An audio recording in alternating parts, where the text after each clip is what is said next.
네, 많은 관심을 받고 있는 사건 사고들 짚어보겠습니다. 지금 이 사건 오늘은 손수호 변호사와 함께하겠습니다. 어서 오십시오. 안녕하십니까? 네, 안녕하세요. 네, 자, 조금 전 영상도 보셨는데 아마 이 뉴스 보고 놀란 분들 많을 것 같아요. 경남 양산 도심에 거대한 멧돼지가 나타났는데 지하철 역사 안까지 들어가서 난동을 부렸더라고요. 네, 어제 오후 4시 40분 경이었는데요. 양산시에 있는 한 음식점 인근에서 멧돼지가 처음으로 포착이 됐습니다. 그런데 8차로 도로를 가로질러가지고 반대편에 있던 부산 지하철 2호선 호포역 역사로 들어갔습니다. 예. 역사로 들어가서 안에서 여러 가지 소란이 벌어졌는데요.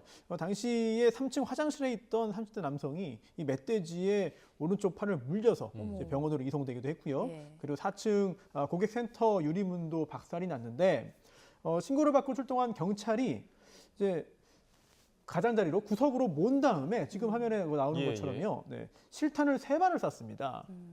일단은 그래서 제압을 했고요. 그 후에 전문 엽사가 현장에 와서 결국은 멧돼지를 사살하고 이 상황이 종결됐습니다. 예, 자 말씀해주신 것처럼 지하철 역사 내에 이제 시설이 파손되기도 했고 사실 직접적으로 이렇게 사람이 물렸다, 피해를 입었다 이런 소식은 굉장히 좀 오랜만인 것 같은데 이 팔에 멧돼지의 팔을 물린 남성 어떻게 좀 보상을 받을 수가 있습니까? 사실 전혀 예상할 수 없는 일이잖아요. 예. 지하철 역사에 있는데 여기에 있는데 갑자기 멧돼지가 들어와서 멧돼지에게 팔을 물린다. 예. 상상하기 힘든 일인데 그런데 이 장소를 좀 바꿔보면은요, 이제 농촌에서 이런 일이 종종 벌어집니다. 그래서 보험이 상당히 활발해요. 즉 개인적으로 가입하는 경우도 있습니다만 각 지자체에서 예.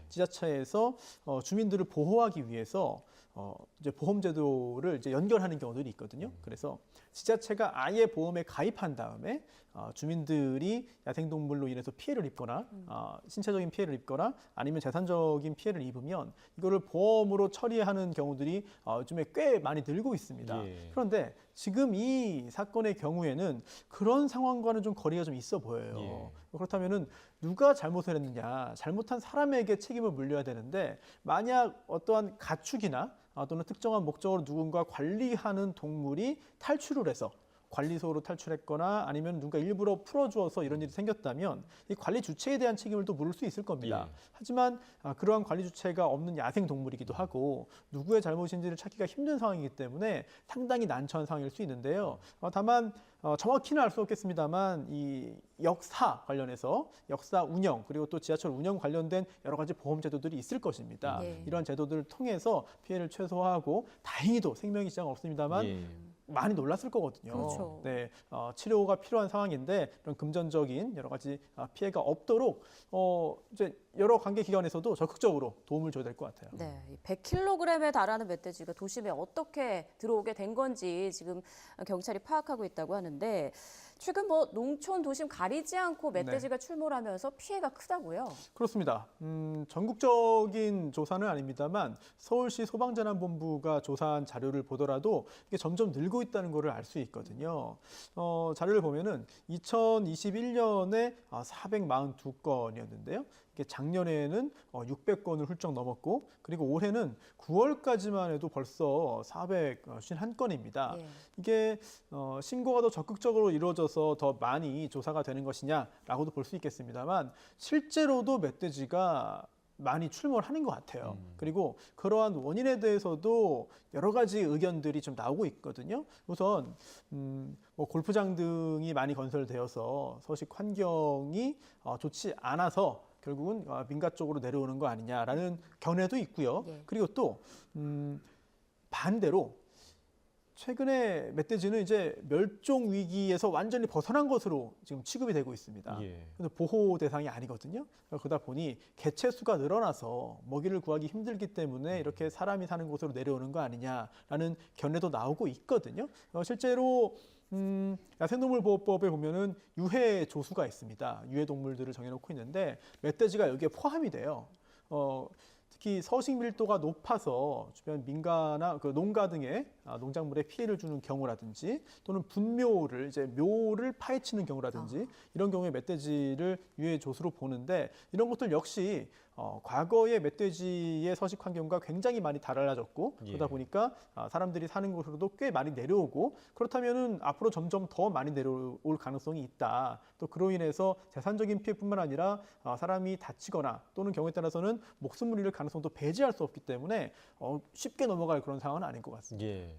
자, 이렇게 멧돼지 출몰이 증가하면서 이 멧돼지를 포획하거나 사살하기 위한 엽사들의 활동도 굉장히 좀 많아지고 있는데 그러다 보니까 이 엽사들의 활동 중에서 그러니까 멧돼지로 오인해서 이제 사고가 나는 경우가 굉장히 좀 많아지고 있다고 하더라고요. 그렇습니다. 저희도 YTN 뉴스를 통해서 종종 접합니다. 예. 그리고 꽤 많이 벌어지고 있는데요. 특히 최근에도 경기도 연천에서도 이러한 오인에 의한 사고가 있어서 사냥꾼 중에 한 명이 숨지고 말았어요. 예. 그리고 횡성에서도 역시 이제 착각에 의한 발포가 이루어져서 50대가 또 심정지 상태에 빠졌다는 보도까지 있었는데 이 엽사들끼리의 오인 사격도 벌어지고 있고요. 그리고 주변에 있던 이제 민간인에 대한 예. 그런 사고도 벌어지고 있습니다.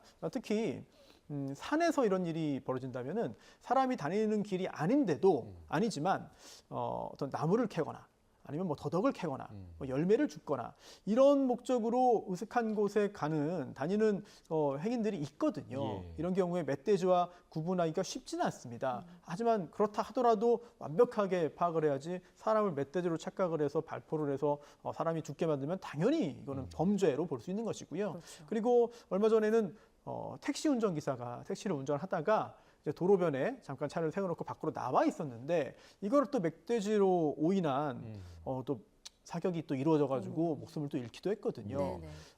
멧돼지로 인한 피해가 커지고 또한 그에 따른 여러 가지 조치가 또 이루어져야 되고 또 그 중에 하나가 이런 엽사 등을 동원한 사냥이겠습니다만 그에 따르는 이런 피해가 계속된다는 얘기는 굉장히 큰 반성이 필요하고 사람의 신체나 생명은 한번 큰 피해를 입으면 완벽하게 회복할 수가 없거든요. 심각성을 좀 알아야 될 것 같습니다. 네. 그리고 오발 오인 사고가 이렇게 끊이지 않는 이유가 포상금제 때문 아니냐 이런 지적도 있더라고요. 그렇습니다. 여러 가지 이유가 있겠습니다만 이 포상금 제도가 도입되면서 굉장히 적극적으로 멧돼지를 잡기 위한 노력이 이루어지고 있고 또한 많은 사람들이 이 일에 달려들면서 예. 이런 사고도 더 느는 것이 아니냐라는 지적인데요. 2019년 말에 포상금 제도가 도입됩니다. 그러면서 멧돼지 포획 시에 한 마리에 20만 원을 지급하는 그런 제도가 도입이 됐는데 이 포상금제 도입 전에는 이 수련면허 1종 소지자가 15,000여 명 정도였는데 작년 말 기준으로 2배 이상 늘었어요. 네, 그래서 2배 이상이 돼가지고 3만 명 넘는 이 수련면허 1종 소지자가 현재 존재하고 있는데 물론 전부 다 적극적으로 실제 사냥에 투입되고 있느냐 여부는 따져봐야 되겠습니다만 이 포상금제 때문에 이렇게 수요가 더 늘고 그로 인해서 오인 사고가 더 증가하고 있다는 지적도 있기 때문에 귀담아 들어야 될 것 같습니다. 네, 이 수련면허 발급 기준을 좀 높여야 된다. 네. 뭐 이런 목소리도 있고요. 애꿎은 피해자가 발생하지 않도록 좀 고민이 필요할 것 같습니다.